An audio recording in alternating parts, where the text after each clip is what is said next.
What happens when two liberal media icons clash on an issue of misrepresentation and falsifying facts? What happens when the world's most popular social media platform, Meta, accuses the Indian government's most vicious social media critic, The Wire, of fabricating facts? All hell breaks loose in the liberal universe, to put it mildly. What is this issue all about? And what could the fallout from the fusillade of accusations and counter-accusations bring about? I will discuss all that in a minute, but first, a warm welcome to all viewers of the CAA show. CAA, as all of you know, is Conversations and Analysis, and my name is Juggi Bhasin. To watch our show, press the big red subscriber button on your screen, and subscription is, of course, completely free. The issue in contention is the allegation leveled by The Wire that the head of the BJP's IT cell, Amit Malviya, had been granted special privileges by Meta under its secretive, opaque X-Check program, which allows the IT cell chief to remove Instagram posts, even those which don't violate Meta rules. Translated, it means Amit Malviya had been given the power to take out and delete any post, even remotely critical of the government. Meta, of course, strongly denied the allegation, and this ruckus was followed by some more mudslinging by The Wire when it leaked what is called an internal email of Meta, in which a senior Meta functionary wondered how the hell the Instagram report of Malviya had been leaked. The back and forth continued, with Meta alleging that the so-called email was a fabrication of The Wire. The latest news coming in, even though still unconfirmed, The Wire has withdrawn all stories claiming Amit Malviya's special powers and has set up a committee for review. Now, if true, it shows The Wire in very poor light and proves Meta's charge that The Wire was pulling out a hoax to smear the BJP IT cell head, and in the process besmirching Meta's reputation also. So the question we need to ask is, what all this fracas is leading to? Let's start right from the beginning. This is a classic case of two entities from the same ideological side, as it were, falling out when the going gets tough. Of course, The Wire is no match for Meta in terms of resources and reach. But The Wire, to give the devil its due, had emerged as the principal social media platform needling Modi and the government at the center on real and imagined issues.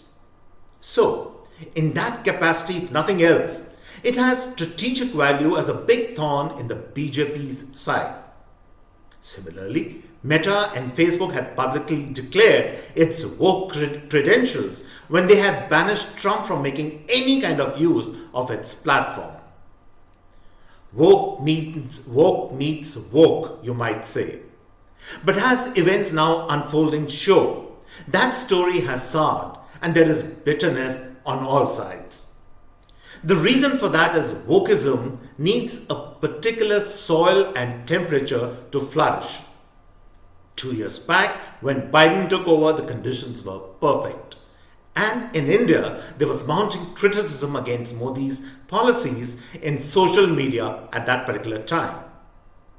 What I'm trying to say is that wokeism flourishes when bellies are full.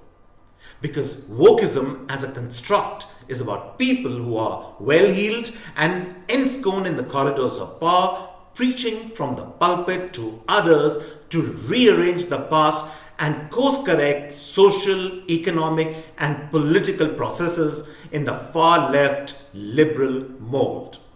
If not, there would be hell to pay in terms of social boycott and cancellation of all opportunities. It was fine then, all this talk, but now that has all soured as the world has become a dangerous place and economies are teetering on the brink of recession. Look at the plight of Europe and where wokeism has landed all the major economies. The war in Ukraine might not be going great for Russia, but woke saturated Britain, France, and Germany are doing no better. All these countries are riven with strikes, social unrest, and the unaffordable cost of living and energy bills for ordinary citizens. 7 months back, people used to throng railway stations in the West welcoming Ukrainian refugees. Now reports are coming in from Britain that the same people are asking these refugees to leave because they cannot feed them. Right-wing governments like the one in Italy are making appearance. And in America, recession is around the corner and defeat looms large for the Democrats in the midterm elections.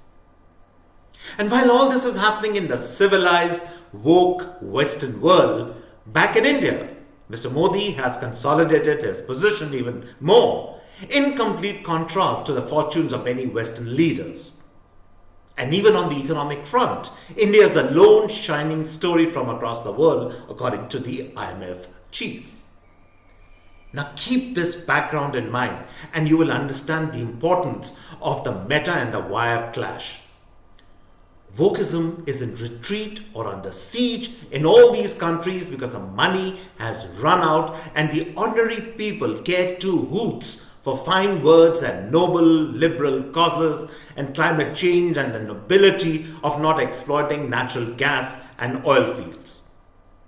They simply want money in their pockets and food on their tables. In this scenario, and this is my second point, the tech social media giants like Meta with very advanced artificial intelligence engines know the future that is coming for all of us, a future which still might be hazy for many. So these tech companies don't like what they see, and since at the end of the day, they are huge transnational profit-making entities, they are hedging their bets and might have already started retreating from the left liberal woke space.